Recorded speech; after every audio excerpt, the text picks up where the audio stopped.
Well, Moby Dick, I think, is one of the great American novels, a novel about democracy, but also a novel about kind of monomaniacal quest for the white whale.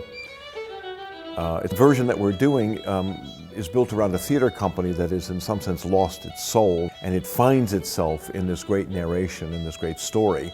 So for our purposes, the play is more about an ensemble joining in a common quest to tell a great, great story. So my job would be to find an environment for it and to help it transition into the magical and mythical place of Moby Dick. Beware.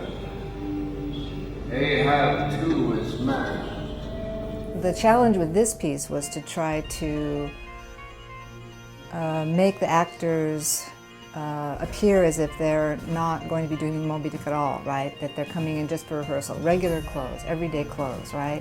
Then they have to somehow morph without ever leaving the stage. They have to morph into this story that somehow has signifiers or indications of, or at least makes it believable for the audience to think that we're in 1800 in Nantucket in a whaling situation.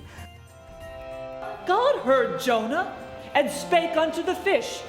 And out of the shuddering cold and blackness of the sea, the whale came breaching up to the sun and vomited out Jonah onto the dry land. Well, for this piece, the movement has to match the language in that it has to tell a huge story. We tried to find a style of movement that evoked specific real activities without being too literal. And I did a lot of research on ships, on the way sailors move on ships, the way they move in the rigging, the way they handle the rigging, dances that would represent different areas that the different sailors would be from, and tried to weave them into something that would evoke a place and a group of people without having to use props and costumes and realistic sets. In thinking of Jonah and the whale, I wanted to figure out a way to have the audience experience that in a surround setting. So I had to create something, or think about creating something, that would do this big mythic mammal, sea mammal, and yet you can hear someone say, "There she blows."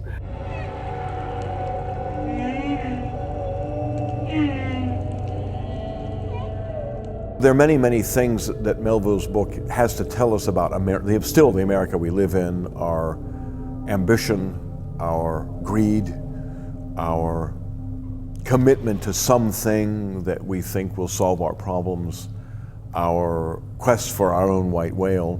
I find the obsessiveness of Ahab very compelling because it makes me think about what do we sacrifice when we go for it, which we're so encouraged to do. Follow our passions, follow your bliss or your anger or whatever it is for Ahab, but there are costs.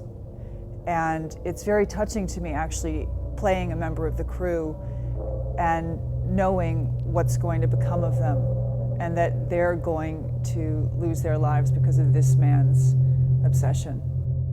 Abide here in my cabin, lad, and they shall serve thee as if thou wert the captain in the captain's chair. Rush is one of the smartest guys I've ever had a chance to hang out with because he is thorough in his dramaturgy. A great thing about working with Rush is the breadth and depth of his knowledge. He is so literate. He really throws himself into every season of summer theater, Stanford Repertory Theater now. So he becomes an expert for a time on exactly what we're working on.